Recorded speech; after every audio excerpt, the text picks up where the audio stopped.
हिमाचल में पिछले 3 दिनों से हो रही बारिश के कारण मंडी के सुकेती खड्ड ने भयंकर रूप धारण कर लिया है। सुकेती खड्ड में आए जल सैलाब से घाटी पूरी तरह से जलमग्न हो गई है। साथ ही चंडीगढ़ मनाली नेशनल हाईवे सहित कीरतपुर मनाली 4 लेन में भी जल भराव हो गया है।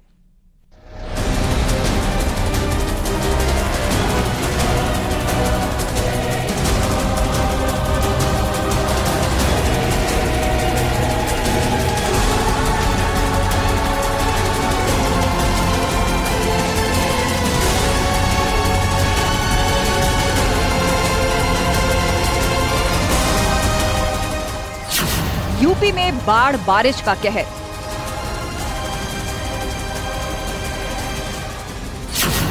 उफनती नदियां, पानी पानी घर।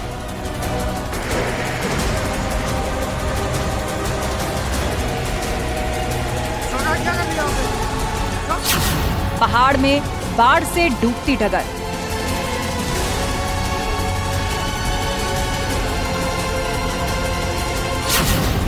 गंगा में बाढ़ भयंकर, लेवल डेंजर।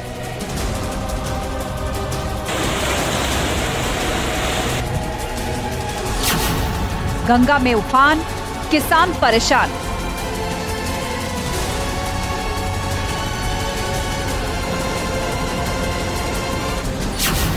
बाढ़ बारिश ने मचाई तबाही।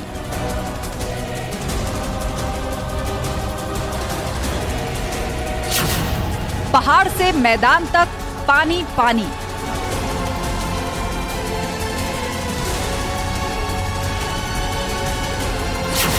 अगस्त की बाढ़ लीला।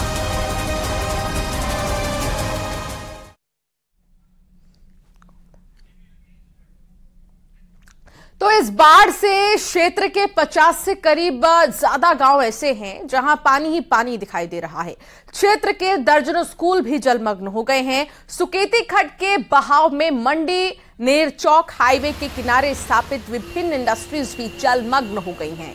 यहां ऑटोमोबाइल एजेंसियों में बाढ़ का पानी घुसने से गाड़ियां प्रभावित हुई हैं। इसके अलावा महालक्ष्मी आटा मिल में जल भराव होने से वहां पर काम करने वाले 1 दर्जन से भी ज्यादा मजदूर फंस गए हैं, जिन्हें बाद में रस्सी की मदद से अन्य मजदूरों ने रेस्क्यू कर बाहर निकाला। मिल में काम करने वाले मजदूरों ने बताया कि आटा मिल के साथ लगती बिल्डिंग की दीवार टूटने से मिल में 8 से 10 फीट पानी घुस गया, जिस कारण वो और उनके साथी वहां पर फंस गए। उन्होंने ये भी बताया कि कुछ साथी अभी भी उनके दूसरे प्लांट में ही फंसे हुए हैं। तो तबाही का ये मंजर आप अपने टेलीविजन स्क्रीन पर देख रहे हैं। हिमाचल के मंडी में किस तरीके से आफत बनकर ये बारिश आई और फिर हर जगह बाढ़ और बारिश की वजह से तबाही ही तबाही देखने को मिल रहा है। कई सारी नदियां ऐसी हैं जिन्होंने अपनी आगोश में कई मकानों को ले लिया है। कई जगह बड़े बड़े पेड़ गिर गए हैं और ऐसे में कई दुकानों में पानी घुस गया है। ऐसे में बहुत ज्यादा परेशानी यहाँ के स्थानीय लोगों को हो रही है और हर दिन वो डर के साए में जीने को मजबूर है कि कब यहाँ पर कोई घटना घट जाएगी। तो ये 2 तस्वीर आपको दिखा रही हैं। नदियां उफान पर हैं। नदियों के उफान पर होने की वजह से हर तरफ पानी ही पानी है, चाहे वो दुकान हो, घर हो, सड़क हो, हर जगह जल जमाव की स्थिति है। और ये दूसरी तस्वीर आप देखिए कैसे देखते ही देखते ये पूरा मकान नदी में समा गया है और बड़े बड़े पेड़ भी, बड़े बड़े पहाड़ भी दरक कर सड़कों पर आ गए हैं।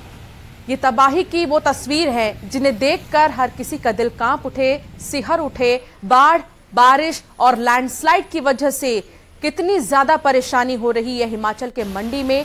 खास तौर पर जो स्थानीय लोग जिन्होंने लंबे समय बाद अपनी मेहनत की कमाई से अपने बड़े बड़े घर खड़े किए थे, उनके घर देखते ही देखते नदी में समा गए।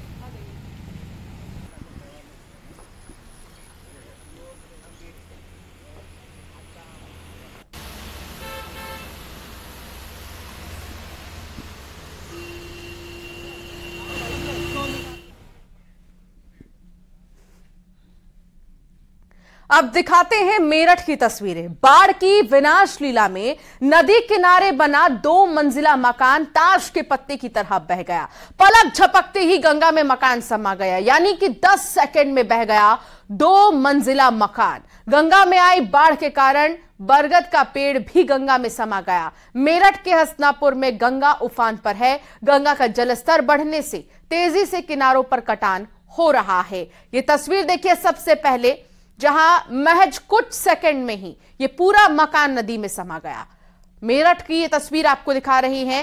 सिर्फ पहाड़ों पर ही नहीं बल्कि मैदानी इलाकों में भी कई जगहों पर नदियों के उफान पर होने का असर नजर आ रहा है और ये मेरठ की तस्वीर आप देख रहे हैं।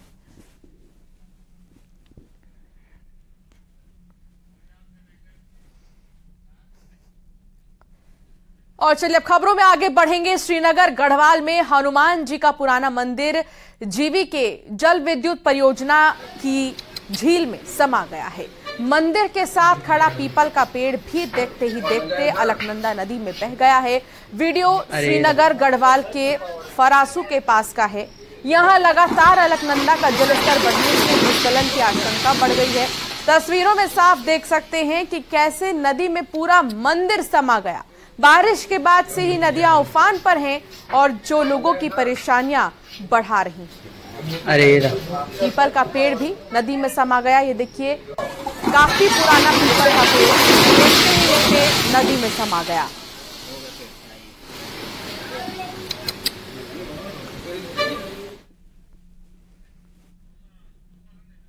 रुद्रप्रयाग के मदमाहेश्वर घाटी में यात्रियों का रेस्क्यू जारी है। अब तक करीब 100 लोगों का रेस्क्यू किया जा चुका है, लेकिन अभी भी करीब 200 श्रद्धालुओं का रेस्क्यू होना है।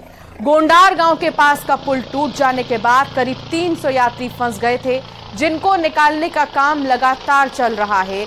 जिला प्रशासन और एसडीआरएफ को दिए गए निर्देशों पर कार्यवाही करते हुए हेलीकॉप्टर के माध्यम से रुद्रप्रयाग के मदमाहेश्वर घाटी में फंसे लोगों का रेस्क्यू किया जा रहा है। नानू में एक अस्थायी और वैकल्पिक हेलीपैड स्थापित किया गया है, जहां लोग पैदल पहुंच रहे हैं।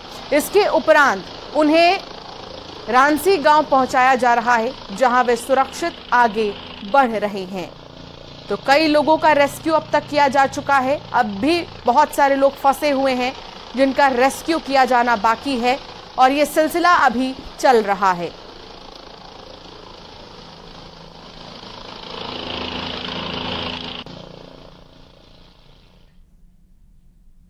तबाही की इन तस्वीरों में एक तस्वीर आपको जोशीमठ की भी दिखाते हैं। यहां मलबा आने से एक घर गिर गया, जिसमें 7 लोग दब गए। हादसे में 2 की मौत हो गई, जबकि 5 लोग घायल हुए हैं, जिन्हें अस्पताल में भर्ती किया गया है।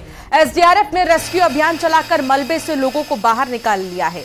बीती रात ये घटना हुई, जिसके बाद मौके पर पहुंची एसडीआरएफ ने रात भर रेस्क्यू अभियान चलाया और कटर से पत्थरों को काटकर लोगों को बाहर निकाला है। तो कटर से पत्थरों को काटते वक्त ये तस्वीर आपकी टीवी स्क्रीन पर है। जोशीमठ में तबाही का ये मंजर देखिए, किस तरीके से मकान के गिरने की वजह से मलबे में कुछ लोग दब गए और उनको बाहर निकालने का प्रयास अभी भी जारी है। 2 लोगों की हालांकि मौत हो गई है। कुल 7 लोग इसमें दबे थे, 2 लोगों की मौत हो गई है। रेस्क्यू ऑपरेशन जारी है। कटर से मलबे को काटा जा रहा है और जो लोग दबे हुए हैं उनको बाहर निकाला जा रहा है, उन्हें ढूंढा जा रहा है। कोई भी हिंट अगर मिल रहा है तो फौरन वहां से लोगों को निकालने की कोशिश की जा रही है।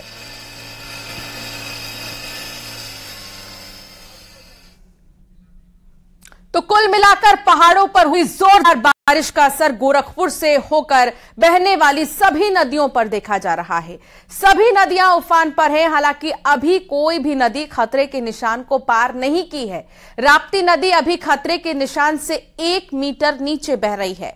बाढ़ से निपटने को लेकर जिला प्रशासन ने तैयारियां भी पूरी कर रखी हैं। तो बाढ़ से निपटने के लिए हालांकि तैयारियां पूरी है। गोरखपुर में अभी खतरे के निशान से 1 मीटर नीचे ही है, लेकिन प्रशासन की तरफ से कहना है कि तैयारियां पूरी हैं। पहाड़ों पर हुई बारिश का असर गोरखपुर से होकर बहने वाली नदियों पे साफ देखा जा रहा है। इस वक्त गोरखपुर से जितनी भी नदियां बह रही हैं, सबका जलस्तर बढ़ा हुआ है। अगर हम राप्ती की बात करें तो राप्ती का भी जलस्तर इन दिनों बढ़ा हुआ है और वो अभी खतरे के निशान से 1 मीटर नीचे बह रही है। हालांकि मौसम विभाग के लोगों का कहना है कि अगर बारिश पहाड़ों पे नहीं हुआ और बैराजों से पानी नहीं छोड़ा गया तो आने वाले 24 से 48 घंटे के अंदर जो नदियों का जलस्तर है वो तेजी से घटेगा और जिसके बाद एक सामान्य सी स्थिति फिर से पैदा हो जाएगी।